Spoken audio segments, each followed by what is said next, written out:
शांत आणि निसर्गरम्य वातावरणासाठी ओळखल्या जाणाऱ्या धामणी गावात गुरुवारी रात्री एका 28 वर्षीय तरुणावर बिबट्याने हल्ला केल्याची घटना घडली असून या घटनेमुळे परिसरात भीतीचे वातावरण पसरले होते.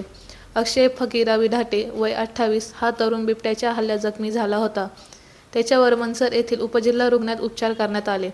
अक्षय विढाटे हा नेहमीप्रमाणे दैनंदिन कामानिमित्त लोणीहून धामणीकडे येत असताना अचानक लोणी धामणी रस्त्यावर दबा धरून बसलेल्या बिबट्याने त्याच्यावर झडप घालत हल्ला केला. बिबट्याच्या तीक्ष्ण पंजाने त्यांच्या उजव्या पायाला जखम झाली. त्यांच्या आरडाओरडीनंतर स्थानिक नागरिकांनी धाव घेतली आणि जीव धोक्यात घालून त्याला वाचवले. जखमी अवस्थेत अक्षयला तातडीने प्राथमिक आरोग्य केंद्र धामणी येथे नेण्यात आले. त्यानंतर वन विभागाच्या मदतीने त्यांना मनसर उपजिल्हा रुग्णालयात हलविण्यात आले. तेथे उपचार करण्यात आले असून त्यांची प्रकृती ठीक आहे. मात्र या घटनेने धामणी परिसरात भीतीचे वातावरण पसरले असून रात्रीच्या वेळी पहाटे नागरिक घराबाहेर पडण्यासाठी घाबरत आहेत. वन विभागाने योग्य त्या उपाययोजना कराव्यात अशी मागणी स्थानिक ग्रामस्थांनी केली आहे. अक्षय फकीरावी ढाटे. मी कामावून येत असताना लोणी धामणी रोडवरती माझ्यावरती बिबट्याने हल्ला केला. तिथून मला धामणीच्या सरकारी दवाखान्यात आणले.